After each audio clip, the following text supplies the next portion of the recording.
নমস্কার বন্ধুরা, কেমন আছেন সবাই? বৈশাখ মাসের প্রচণ্ড গরম, তার সাথে আজকে আমাদের এখানে ভোট ছিল। সকাল সকাল ভোট দিয়ে এসে রান্না বসিয়েছি। তো কী রান্না করব তা তোমাদের সাথে শেয়ার করব বলে চলে এলাম। আজকে এক ভিডিওতে দুটো পদ দেখাবো। এই একটা কাতলা মাছের মুড়ো দিয়ে, এখানে পুঁই শাক, কুমড়ো, আলু কেটে রেখেছি, ওটা দিয়ে রান্না হবে। আর এখানে চৌকো চৌকো করে আলু কেটেছি। আর এখানে আছে মাছের ডিম, কাতলা মাছের ডিম। ফ্রিজে ছিল বলে আমি একটু জল দিয়ে রেখেছি। তো এটা দিয়ে বড়া করে আলু দিয়ে একটা কষা কষা ঝোল রান্না করব। মাছের ডিমটা খেতে এই সময় খুব ভালো লাগে। চলো বন্ধুরা, রান্নাগুলো করব। তো বন্ধুরা, মোটোটা ভেজে আমি তুলে নিয়েছি। এখানে তেলের মধ্যে 5 ফোড়ন, তেজপাতা এগুলো দিয়ে দিয়েছি। তখন একটা শুকনো লঙ্কাও দিয়ে দিচ্ছি তেলের মধ্যে।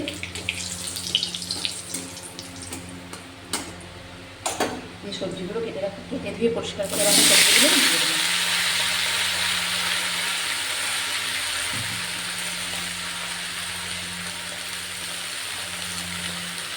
আদা দিয়ে লবণ,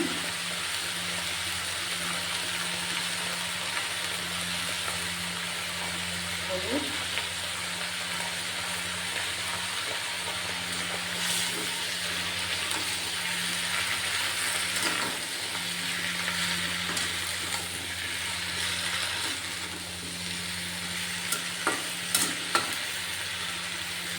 এটা নাড়াচাড়া করে একটু ঢেকে দেবো, খুব তাড়াতাড়ি মরে যাবে।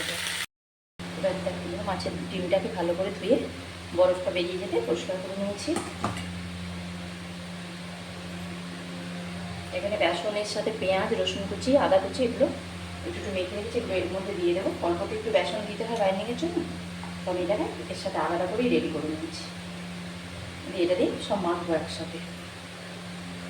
তো এখন এর মধ্যে পেঁয়াজ কুচিটা আরও একটু দিয়েছি, আর অল্প একটু রসুন কুচি দিয়ে দিচ্ছি। এখানে আদা কুচি, কাঁচা লঙ্কা কুচি সবই অল্প অল্প করে দিয়ে দিলাম। তবে এটা ডিমের মধ্যে একটা আঁচটে গ্যাস বন্ধ থাকে, তো যাতে না এটা আসে, লবণ সাথে মিলিয়ে দিয়ে দিচ্ছি। এটা সব একসাথে ভালো করে মেখে রাখবো। তারপরে এগুলো দিয়ে গোল গোল করে বড়া বানাবো। যে কোনো আকারে আপনারা বানাতে পারেন।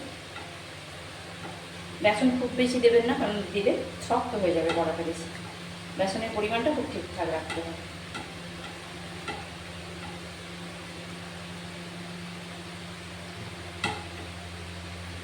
সুন্দর করে ডিমটাকে মিলিয়ে রেডি করে রাখলাম। ততক্ষণে চলুন দেখি পুঁই শাক কুমড়োটা কত দূর কী করেছে।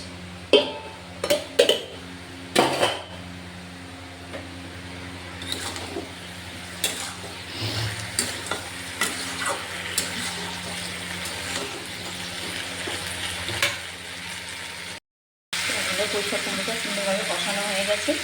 এবার উপর থেকে মাছের মুড়োটাকে আমি একটু ভেঙে দিয়েছি, যাতে এটা মিশে যায় তরকারির সাথে। এখানে মশলাটা করেছি আমি আদা জিরে একসাথে বেটেছি, এটাও দিয়ে দিলাম। এটাকে মিশিয়ে নেবো ভালো করে। আর একটু হতে দেবো, এটাই হয়ে যাবে। দেখো বন্ধুরা, পুঁই শাক কুমড়োটা পুরো রেডি হয়ে গেছে। এইভাবে কাতলা মাছের মুড়ো দিয়ে পুঁই শাক কুমড়োর ঘন্ট একদম রেডি করে এবার নামিয়ে নেব।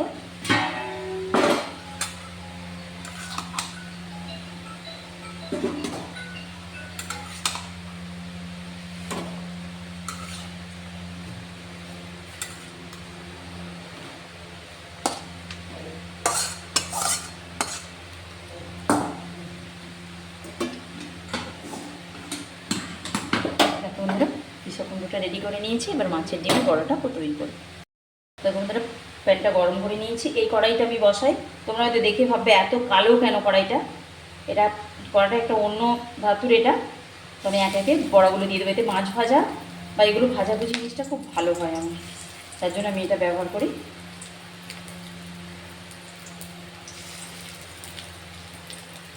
এটা যখন বড়াটা ছোটো ছোটো আকারে, মিডিয়াম আকারে দিচ্ছি আমি, এটা যখন আবার ঝোলের মধ্যে ফোটাবো এটা বড় হয়ে যাবে আমার।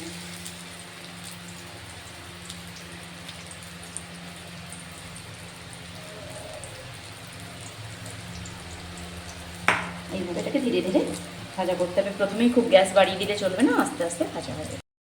এরা বন্ধুরা, বড়াগুলো খুব সুন্দর করে লাল লাল করে ভেজে নিয়েছি, তুলে নেবো।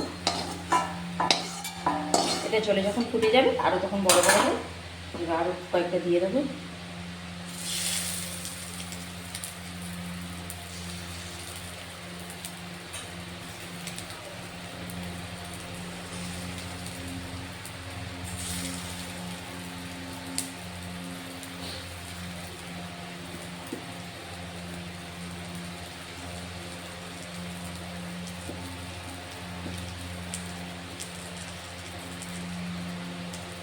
সবগুলো সুন্দর করে একদম লাল লাল করে ভেজে নিয়ে কারিটা বানাবো। তারপর চলো ভিতরে ওগুলো ভেজে এরকম করে বাকি বড়াগুলো সুন্দরভাবে ভাজা হয়ে যাচ্ছে, পিটোপিট করে নিচ্ছি। একটু ধীরে ধীরে ভাজলে সুন্দরভাবে গায়েতে যায়, তাড়াহুড়ো করলেও একটু ভেতরটা কাঁচা থেকে যাবে, আঁচটা বন্ধ থাকার সম্ভাবনা থাকে। সব তুলে নিচ্ছি। এতগুলো ডিম দিয়ে বড়া বানিয়েছি, তেল দিয়ে দিচ্ছি।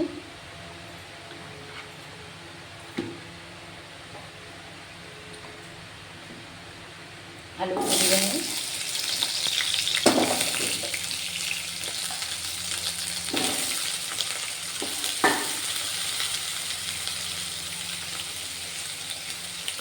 লবণ,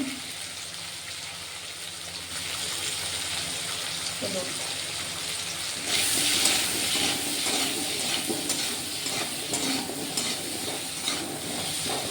আলুগুলোকে ভালো করে ভেজে নেব।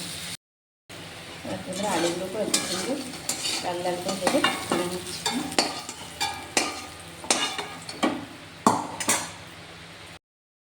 তেলটা গরম হয়ে গেছে, ওখানে আমি কুচি করে রাখো পেঁয়াজটা দিয়ে দিচ্ছি।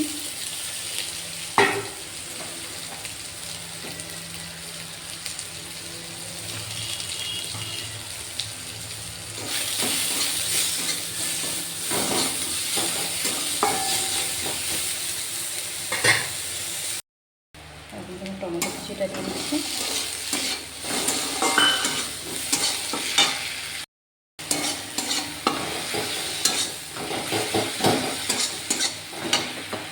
এর মধ্যে আদা রসুন লঙ্কা একসাথে পেস্ট করে দিয়ে দেবেন।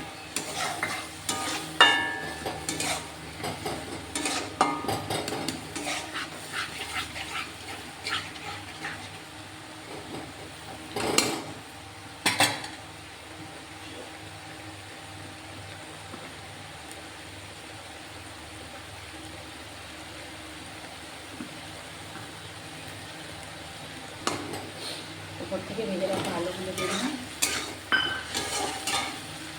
ডিমের বড়াগুলো দিয়ে দিলাম, একসাথে কষাবো, তারপরে জল দিয়ে কারণ এটাকে ফোটাতে হবে ভালো করে।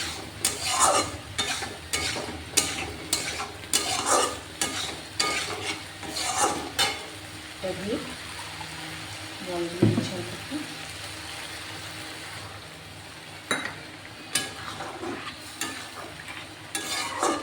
এবার এটা ফুটে উঠলেই ঝোলটা রেডি হয়ে যাবে।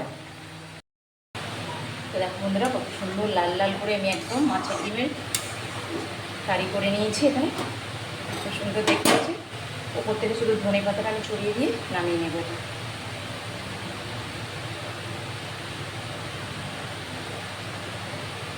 ব্যাস পুরো রেডি হয়ে গেল। তাকে আমি গ্যাসটা বন্ধ করে দিচ্ছি। এবার আমি এটা নামিয়ে নেব।